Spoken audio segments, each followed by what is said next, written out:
우리 옆 사람에게 한번 인사하겠습니다. 아름다운 것이 죄라면 성도님의 모습은 사형감입니다. 시작. 네, 제가 보기에 그렇습니다. 우리 성도님들 예배드리러 오신 여러분들의 모습, 아름다운 것이 죄라면 여러분의 모습이 사형감 같아요. 정말 아름다우십니다. 성경은 그렇게 이야기합니다. 하나님의 말씀은 살아있다라고 이야기를 합니다. 히브리서 4장 13절 말씀에 하나님의 말씀은 살았다. 예전 성경은 하나님의 말씀은 살았고 원동력이 있다 그랬는데, 이게 번역된 말씀이 원어와 정확하게 일치합니다. 하나님의 말씀은 살았고 활력이 있대요. 활력이 뭔 줄 아세요? 이렇게 화살로 이렇게 전주어서 탁 하면은 하나님의 말씀이 오늘도 부족한 종의 모습은 예수 그리스도의 임재 앞에, 성령의 임재 앞에 감추시고, 하나님의 말씀이 강단으로부터 여러분의 영의 밭에, 영혼의 밭에 화살처럼 날아가서 꽂히는 역사가 있을 줄 믿습니다. 성경은 그렇게 말해요. 하나님의 말씀은 그냥 무의미하게 선포되는 것이 아니래요. 오늘 찬양대가 대림절 세 번째 주일 찬양을 드렸잖아요. 이 찬양의 가사도 말씀이에요.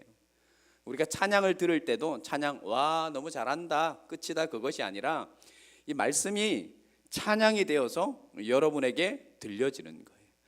그리고 우리가 아멘하고 박수치고 받을 때에 우리의 마음밭에 그 말씀이 이 씨앗이 되어서 안착이 될 줄 믿습니다. 하나님의 말씀은 살았고 활력이 있어 좌우의 날성 검보다도 예리하여 우리의 혼과 영과 관절과 골수를 찔러 쪼개기까지 하며 우리의 마음과 우리의 생각을 통찰하신대. 하나님의 말씀은 그냥 우리에게 주어지는 것이 아니라 하나님의 사랑하는 자녀, 아들, 딸들이 어떠한 환경, 어떠한 처지, 어떠한 형편에서 거하는지, 오늘 예배 오기 전에 부부싸움을 하고 왔는지 안 했는지, 어제 어려운 문제가 있어서 잠 못 이루는 밤을 지새우다가, 아니면 신앙이 약해서 오늘 교회 갈까 말까 망설이다가 왔는지, 여러분이 어떠한 환경에서 하나님의 성전을 찾았는지 이 말씀은 다 안다는 거예요. 활력이 있어요. 그래서 강단에서부터 선포되는 하나님의 말씀이 여러분의 영혼의 밭에 온전히 믿음으로 안착되는 역사가 있을 줄 믿습니다. 고린도후서 말씀에 보면은요 2장 13절 말씀에 보면 우리가 하나님의 말씀을 받을 때에 사람의 말을 받는 것으로 하지 아니하고 하나님의 말씀으로 받나니 참으로 그러하도다. 그 다음 말씀이 참 중요합니다.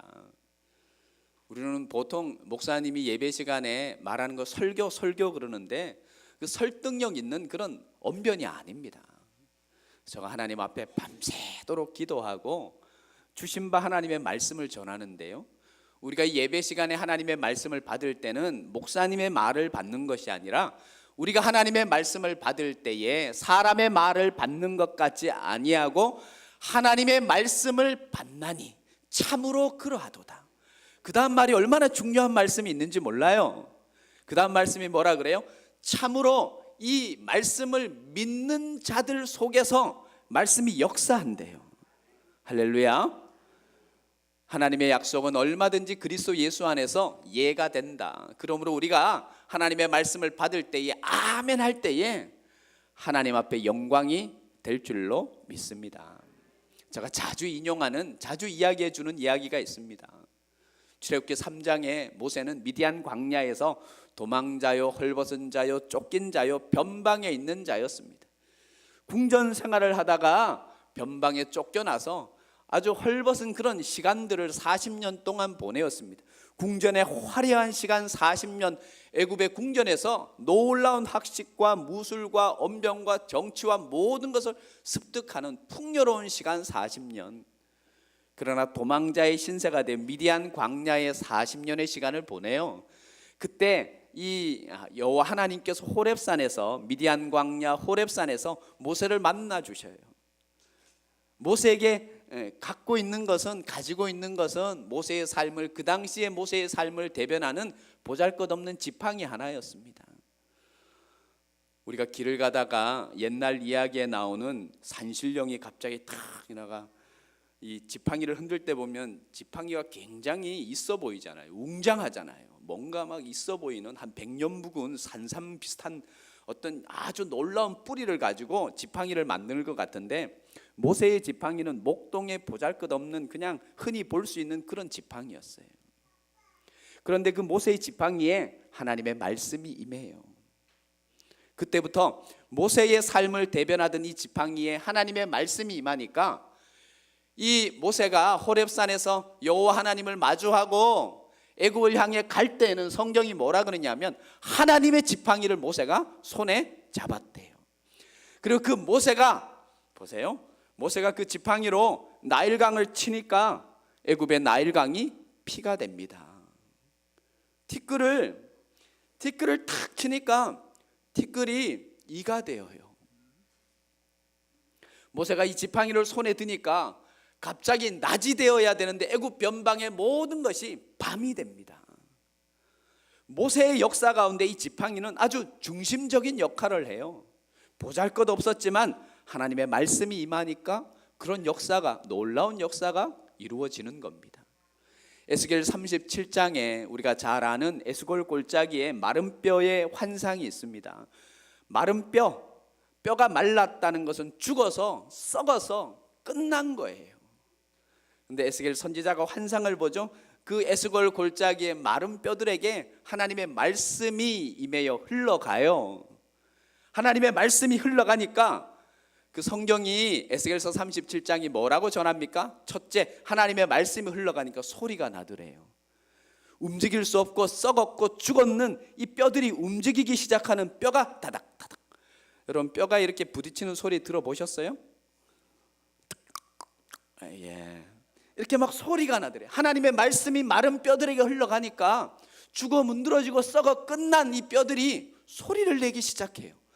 그리고 그 성경의 말씀을 보면 뼈가 움직이기 시작해요. 소리를 내더니 움직여요. 그리고 뼈와 이렇게 마주쳐서 이렇게 어긋난 것들이 뼈가 연결이 되어요. 거기에 심줄이 돋고 살이 돋고 말씀이 계속해서 임하니까 생명이 이 뼈들에게 임하여서 성경을 보면 뭐라 그래요? 그들이 살아 하나님의 큰 군대가 되었대요. 여러분, 마른 뼈 같은 우리의 심령 가운데 하나님의 말씀이 충만히 임하면, 오늘도 역사하시면 그 말씀을 우리가 하나님의 말씀으로 받아 살아 움직이는 활력 있는 말씀을 우리가 받을 때에 마른 뼈 같은 우리의 모든 신앙과 영적인 상태가 회복되고 살아나고 새롭게 되고 역사되어질 줄 믿습니다. 예수님께서 산상수훈의 말씀을 하셔요.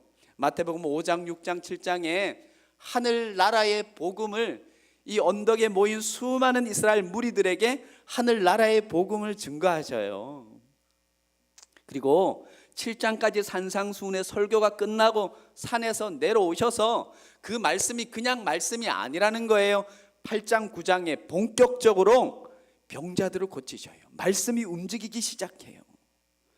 그런데 여러분, 마태복음 8장, 9장을 가만히 보십시오. 거기 일어나는 병자들의 모습, 집중해서 하나님께서 치유사역, 예수님께서 치유사역을 일으키시거든요. 그 예수님께서 고치는 환자들의 공통점이 있어요. 그 당시에 의술로는 절대로 고칠 수 없는 병을 고치셔요. 우리는 감기 걸릴 때 주님 고쳐줘, 이거는 약국 가서 뭐 하면 돼요? 약 먹어야 돼요. 그런 것은 감히 구하지 않아도 돼요. 그냥 약 먹고 고치면 돼요. 38년 된 병자를 고치셔요. 18년을 혈루증으로 고생하는 여인들을 고쳐요. 여러분, 오랜 병상에서 효자 없다는 소리가 있어요. 오랫동안 병상에 있어 보면 하루 이틀, 1년, 2년은 잘할 수 있어요. 효자면 한 5년, 7년, 10년은 잘할 수 있어요. 18년을 어떻게 해요? 38년을 어떻게 그 어머니를 섬기고 고치고 애쓰고 수고할 수 있을까요? 그런데 오래된 병자들에게도 하나님의 말씀이 흘러가니까 일어나는 역사, 고침받는 역사가 있을 줄 믿습니다. 여러분 병이 있나요? 오랜 지병이 있나요? 병원에 가면 의사 선생님들도 확 답을 안 주는, 겁만 주는, 아이고 이거 어떡하나, 이렇게 의사 선생님들도 고민되게 하는 그런 병이 여러분 있나요? 그 병, 그 질병 가운데 하나님의 말씀이 흘러가면 고침받는 역사가 있을 줄로 믿습니다. 말씀이 육신이 되어서 우리 가운데 거하셨어요. 그분이 예수님이셔요. 그 예수님이 이 땅에 계실 때의 사복음서의 내용들을 기록해요. 말씀이 육신이 되어서 이 땅 가운데 거해요. 그리고 그 예수님이 십자가의 사역 다 감당하시고 부활 승천하셨어요. 그 다음에 이 사복음서가 끝나면 이 사도행전이 시작되는데, 사도행전이 영어로 움직인다예요. 행동한다예요. 액츠예요. 이게 무슨 뜻인지 아세요? 복음이 그냥 선포되는 것이 아니라 예수님께서 말씀이 육신이 되어서 이 땅 가운데 오셔서 그 말씀을 선포하고 끝난 것이 아니에요. 이 사도행전은 하나님의 말씀이 움직이기 시작하면, 행동되어지면, 내가 하나님의 말씀을 받고 이 땅 가운데서 그 말씀을 실천하고 행동해 나가면 어떠한 일들이 일어나는가를 사도행전은 우리에게 보여주고 있어요. 여러분, 우리 또한 예수님이 고쳤던 내 속에 들어온 하나님의 능력의 말씀이 나를 통해서 또 많은 사람들에게 선포될 때 하나님의 역사를 이뤄갈 줄 믿습니다. 예수님이 그렇게 하셨잖아요. 풍랑이는 바다를 향해서 말씀하셨어요. 말씀이 풍랑이는 바다에 흘러가니까 이 파도가 잔잔해지잖아요. 물고기 2마리, 보리떡 5개, 보잘것없는 도시락에 하나님의 말씀이 흘러가요. 그 보잘것없는 도시락에 하나님의 말씀이 흘러가니까 5,000명을 먹이고 12강주리가 남는 놀라운 역사 가운데 거하잖아요. 귀신들로 미쳐있는 여인에게 하나님의 말씀이 흘러갑니다. 그럴 때 귀신은 떠나가고 그 여인이 온전케 되고 하나님을 찬양하고 춤추며 찬양하는 놀라운 은혜가 있어요. 수가성 여인에게 사람들이 싫어요. 인간이 싫은 거라. 사람들을 피해서 정오의 물길로, 그 땡볕에 물길으로 온 여인, 세상이 싫은 거예요. 인생이 싫은 거예요. 마지못해 사는 거라. 내가 죽어도 죽어야 되는데 죽으면 안 되니까 억지로 사는 인생이었어요. 그러니까 기쁨이 없었고 즐거움이 없었고 절망의 인생 가운데 살아갔어요. 그런데 여러분, 이 수가성 여인에게 하나님의 말씀이 흘러가요. 그러면 그 여인이 인생의 참 소망 가운데 거하고 은혜 가운데 거하는 줄 믿습니다. 우리는 빌리 그레함 목사님을 너무나 잘 알아요. 지금까지 이 땅에 태어난 사람들 중에 예수님을 제외하고 이 사도행전의 사람들을 제외하고 근대에 이 태어난 목사님들 중에요, 빌리 그레함 목사님 같이 하나님 앞에 탁월하게 쓰임받은 사람이 드뭅니다. 그 목사님은 수만 명, 무디 목사님은 부흥회를 일으켰어요. 그러니까 무디 목사님의 이 사역은요, 영혼이 침체된, 신앙이 침체된 사람들에게 부흥회를 해서 그 신앙을 일으키는 그 사역에 쓰임받은 분이 무디 목사님이라고 할 수가 있어요. 영적인 어떤 제약이 많은 곳에서 새로운 하나님의 그 복음의 물결을 일으키, 그 웨슬레가 그렇게 쓰임받았어요. 빌리 그레함 목사님이 쓰임받는 것은 수많은 사람들을 회심케 했어요. 한 번 집회하고, 놀랍게도 한 번 집회하고 결단 기도하며 수많은 사람들이 일어나서 예수 그리스도를 영접했어요. 근데 이 빌리 그레함 목사님이 어릴 때부터 읽은 암송한 그 메시지가 있대요. 요한복음 3장 16절. 하나님이 세상을 이처럼 사랑하사 독생자를 주셨으니 저를 믿는 자마다 멸망치 않고 구원을 얻으리라. 그 말씀을 어릴 때부터, 여러분 아무리 내가 이 말씀을 좋아해야겠다, 아무리 용쓰고 애쓰고 밤낮 묵상해 보세요. 하나님 뜻이 아니면 그 말씀이 좋아지지가 않습니다. 그 말씀을 계속해서 묵상하니까 어떻게 쓰임받냐 하면, 사람들을 회심하는데 놀라운, 예수 그리스도를 영접하는데 놀랍게 쓰임받은 목사님. 제가 설교 시간에 한번 이야기했죠. 닉부이치치. 팔다리가 없어요. 팔이 없어요. 팔이 여기까지만 있어요. 사진을 보면 여기까지 있고, 제가 사진을 보여드리려다가 우리 성도님들이 너무 자주 보여드려서 여기까지 팔이 있어요. 그것도 한쪽만 팔이 있어요. 한쪽은 없어요. 두 다리가 완전히 절단되어 있어요. 발목이 절단된 게 아니라 허벅지 끝부분에서 아예 이 발이 없는, 두 다리가 없는, 그분이 협회 회장이에요. 사지 절단, 그러니까 팔다리가 없는 그 무슨 협회의 회장이에요. 이 친구가 목사님 아들이거든요. 사모님이 그렇게 너는 존귀한 자야, 너는 사랑받기 위해 태어나서 너는 저주스러운 사람이 아니야, 너는 절망의 사람이 아니야, 하나님의 축복이야 끊임없이 외치고, 이 닉 부이치치에게 이 사모님께서 어릴 때부터 항상 외계하는 성경의 그 암송 구절이 있었어요. The Lord is my shepherd. 여호와가 내 목자시면 내가 부족함이 없을 거다. 여러분, 닉 부이치치가 지금 부족함이 없어요. 생활에는 부족함이 있을지 몰라도 그 인터넷에 닉 부이치치라고 치면요, 그의 아내가 얼마나 아름다운 줄 아세요? 얼마나 아름다운 줄 몰라요. 그 자녀가 얼마나 건강하게 태어나서 아버지 닉 부이치치에게, 팔다리가 없는 아버지에게 얼마나 행복함을 주는 줄을 몰라요. 지난 설교 시간에 제가 이야기했죠. 문중경 전도사님. 그는 17세에 결혼해 와서 인생 끝났다고, 남편으로부터 버림받고, 그 당시에는 친정으로도 돌아가지 못하고 완전히 절망의 어떤 그런 그 흑암이 확 그의 인생 가운데 몰려오는 여인이었어요. 17세에 버림받은 여인이었어요. 그것도 그 여인이 육지 안에 있으면 어디 다른 곳이라도 가죠. 섬 안에 갇혀서, 증도라는 섬 안에 갇혀서 어디 가지도 못하는 그런 신세에 그가 하나님의 그 문중경 전도사 17세의 어린 여인에게 소방맞았다 그러잖아요. 남편에게 버림받은 여인에게 하나님의 말씀이 흘러갔어요. 이사야 60장 22절 말씀. 약한 자 한 사람이 몇 명을 감당한다고요?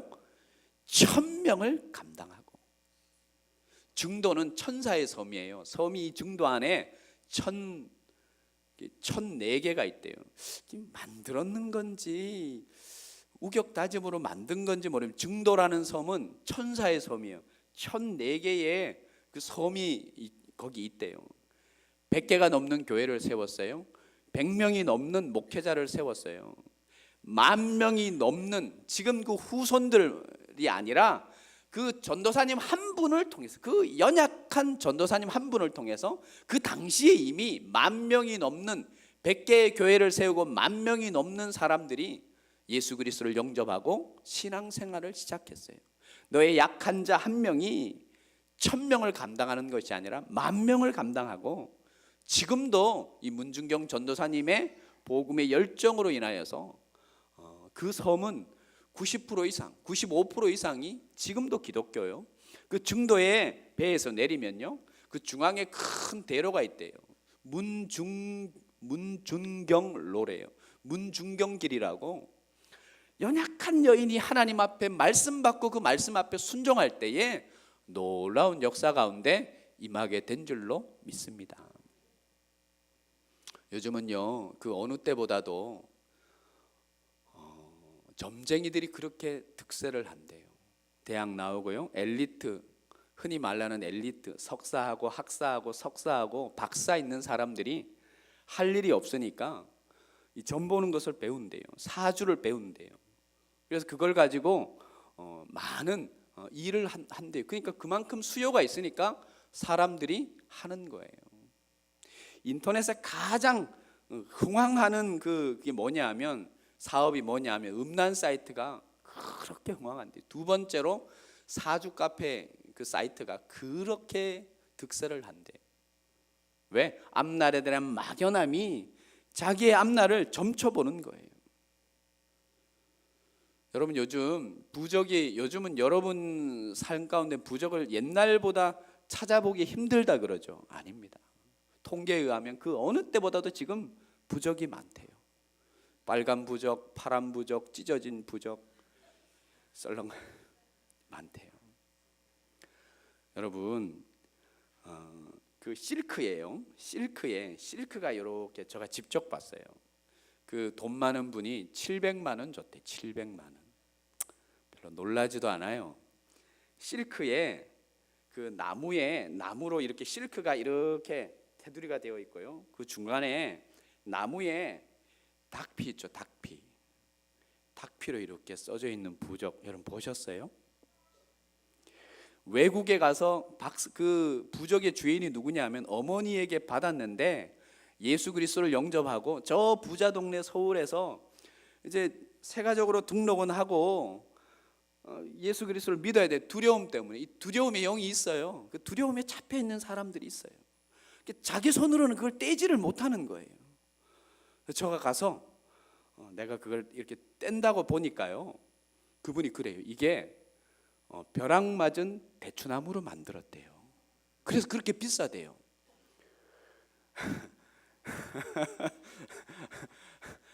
당군교 교주를 하신 분이, 그러니까 스님이죠. 스님도 전통 스님이 아니고 그 이방 스님이죠. 그분이 예수 그리스도를 영접하고 간증하는 내용을 들었어요. 가장 이 부적 중에, 이거 써먹으면 안 되는데 이것도 막 적고 여기 좋은 거구나 이러면 안 돼요. 그 가장 비싼 부적이 뭐냐면 이 벼락 맞은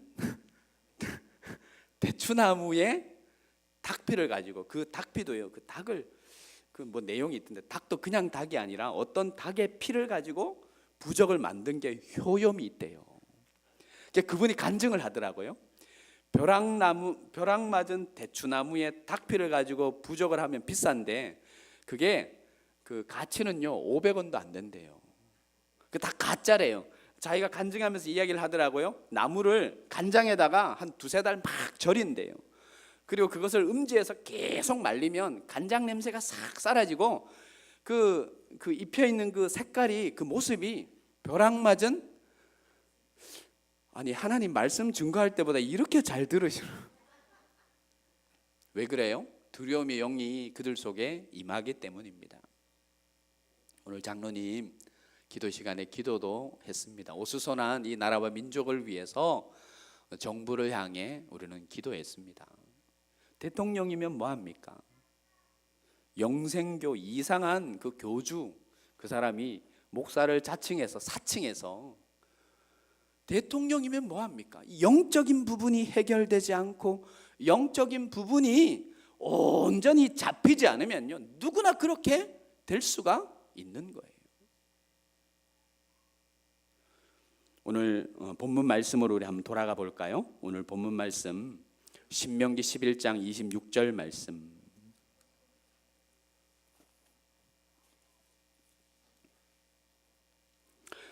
신명기 11장 26절 말씀 함께 읽겠습니다. 시작. 내가 오늘 복과 저주를 너희 앞에 두나니. 분명히 우리에게 말해요. 내가 너희 앞에 복과 저주를 너 앞에 두었다 그래요. 오늘 예배하는 모든 성도들 앞에는 복과 저주가 있어요. 하나님은 우리가 선택하지 않는데 복을 주시지 않으셔요. 복과 저주를 함께 던져 두셨다는 거예요. 아모스 8장 11절 말씀 이렇게 기록합니다. 양식이 없어 줄인 것이 아니라 물이 없어 가람이 아니라 여호와의 말씀을 듣지 못하여 기갈이라. 하나님의 말씀이 세상 사람들에게 들려지지 않냐면 그들은 영적으로 죽음, 영적으로 두려움, 영적인 그 흑암의 권세 앞에 잡혀 있을 수밖에 없어요.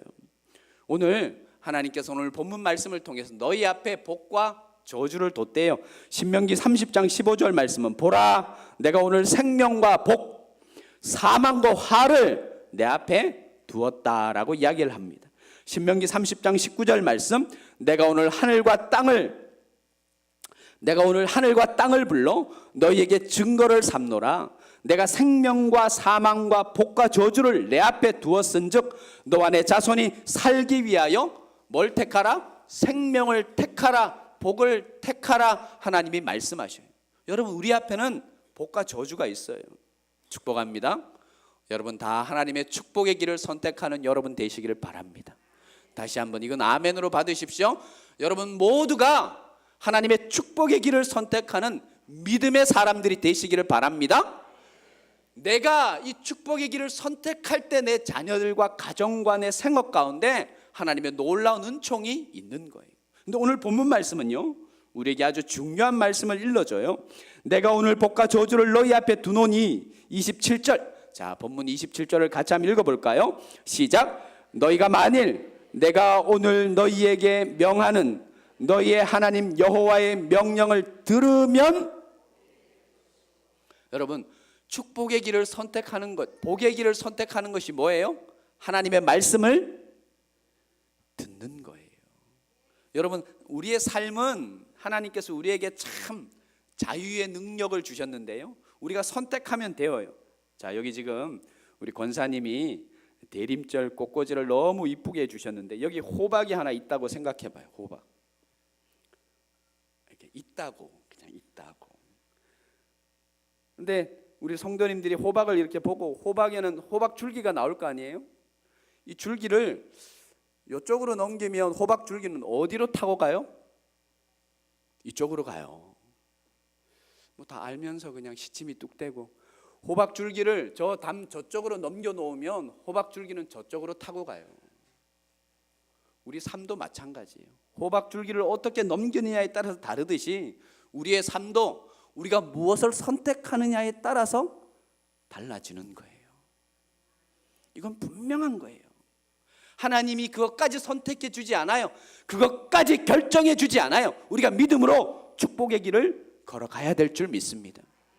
시편의 주제는, 시편의 제목이 이거예요. 시편은 악인과 의인이에요. 잠언의 주제는 지혜 있는 자와 어리석은 자예요. 시편의 주제는 악인과 의인이에요. 그 악인은 악한 사람이고 의인은 복된 사람이에요. 그래서 시편 1편이 시작하기를 뭐라 그래요? 복 있는 사람은 악인의 꾀를 쫓지 아니하고, 그 다음 뭐예요? 죄인의 길에 서지 아니하고, 그 다음 뭐예요? 교만하지 않는데요. 그게 중요한 것이 아니라 이 복 있는 사람이 어떤 사람이냐, 오늘 이 본문 말씀과 일맥상통합니다. 여호와의 말씀을 즐거워하여 그 말씀을 주야로 묵상하는 자, 그게 복 있는 사람이에요. 우리의 행복을 위해서 여호와 하나님께서 우리에게 말씀을 주셨어요. 우리를 억압하고 자유를 구속하고 우리에게 통제하기 위해서 하나님께서 말씀을 주신 것이 아니라, 말씀은요 하나님께서 우리의 행복을 위해서 주셨어요. 근데 하나님의 말씀이 가끔 보면 그렇죠. 생활하다 보면 하나님의 말씀이 내게 들려요. 근데 그 말씀이 들릴 때 그 말씀을 순종하려면 내 삶은 그 말씀을 지키기에 가장 힘든 상황에 있을 때 하나님의 말씀이 와요. 이걸 제가 잘 정리를 해서 따라하게 할 수 있을지 모르겠어요. 준비된 게 아니에요. 갑자기 해서 내 삶이 아무리 힘들어도, 한번 따라해 볼까요? 내 삶이 아무리 힘들어도, 하나님의 말씀을 지키기에 아무리 힘들어도 말씀을 우선으로 지켜야 합니다. 믿으시면 아멘. 말씀은요, 내 속에 하나님의 말씀이 올 때에 그 말씀을 지키기에 가장 힘든 상황에 그 말씀을 주셔요. 진짜예요. 하나님은 말씀을 지키기 쉬울 때 그런 말씀을 주지 않고 내 삶을 다 지금 생활하고 있는데 그 말씀을 지키기 너무 어려운 상황 속에 그 말씀을 주셔요. 저 혼자만 흥분하고, 그렇다니까 하나님 참 그래요. 이 말씀을 지키려면 정말 힘든 상황, 정말 역부족이다, 정말 내가 두 손 두 발 다 든다, 이런 상황에 그런 말씀을 주셔요. 그러나 그때 여러분 믿음이 뭐냐면, 그래도 그 말씀을 순종하고 나가는 것이 축복의 길이에요. 자, 하나님이 사랑하라 그럴 때 여러분 상황이 어때요? 왼수 같은 사람이 1번, 2번, 3번, 4번 진치고서 막 밤낮으로 괴롭히고 새벽에도 괴롭히고 오만 것으로 괴롭혀요. 그때마다 하나님의 말씀은 사랑하라 그래요. 그렇다니까요. 여러분 경험해 보신 분들은 알아요. 정말 힘들고 가난하고 계속 날라오는 그 편지, 이런 우편물은요 무슨 돈 준다는 그런 거 아니고, 기쁜 거 연애 편지 이런 거 아니고, 막 고지서만 잔뜩 여기서 오고 저기서 오고, 무슨 압력 뭐 무슨 압류 죄송합니다. 압류 뭐 예정서 무슨 교통 딱지부터 막 날아와요. 그때 하나님 말씀이 뭔지 알아요? 드려라 그래요. 이 경험해 보신 분들은 알아요. 드려라 그래요. 드릴 수 있어요, 없어요? 내 지금 환경이 교회 사역을 감당하기에는 도저히 시간이 안 돼요. 근데 너 하나님 앞에 헌신해라 그래요.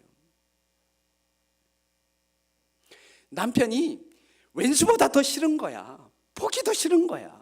그때 하나님 말씀 뭐라 그래요? 내 남편을 용서하라. 성경에는 용서하라는 말은 없어요. 내 남편을 사랑하되 어떻게 사랑하라? 아니, 남편이 왼수보다 더 싫은데 남편을 사랑하래요. 예수께서 교회를 사랑하듯이 뭐 하라고요? 가장 힘든 상황에 하나님의 말씀이 주어져요. 그때 여러분 선택하셔야 돼요. 축복을 선택하실래요? 아니면 저주를 선택하실래요? 그게 하나님의 방편이에요. 오늘 대림절 세 번째 주일 예배를 드리는 여러분, 하늘의 능력을 열망하는 여러분 되시기를 바랍니다. 할렐루야. 축복의 길을 선택하는 여러분 되시기를 바랍니다. 순종의 길을 선택하는 것이 하나님의 능력이라고 했습니다. 자, 요한복음 15장 7절 말씀을 찾고 함께 읽고 마치겠습니다. 요한복음 15장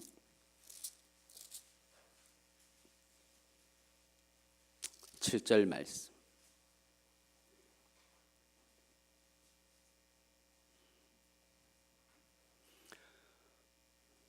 찾았으면 아멘. 같이 읽겠습니다. 시작. 너희가 내 안에 거하고 내 말이 너희 안에 거하면 무엇이든지 원하는 대로 구하라. 그리하면 이루리라. 이 은혜가 여러분 속에 있기를 바랍니다. 사랑의 아버지 하나님, 대림절 세 번째 주일 우리에게 말씀하여 주셨습니다. 우리가 하나님의 능력을 사모하고 열망하는 자들 되게 하시고, 축복의 길을 항상 선택하고 순종의 길을 선택하는 지혜자요 믿음의 사람이요 은혜의 사람 될 수 있도록 주님 역사하여 주옵소서. 오늘도 주의 말씀이 선포됩니다. 그 말씀은 없어지는 것이 아니라 활력이 있어, 살아있고 활력이 있어 우리의 영혼의 밭에 씨앗으로 온전히 심기워질 줄 믿사오니 말씀의 열매로 충만하게 하여 주옵소서. 예수님의 이름으로 기도드립니다. 아멘.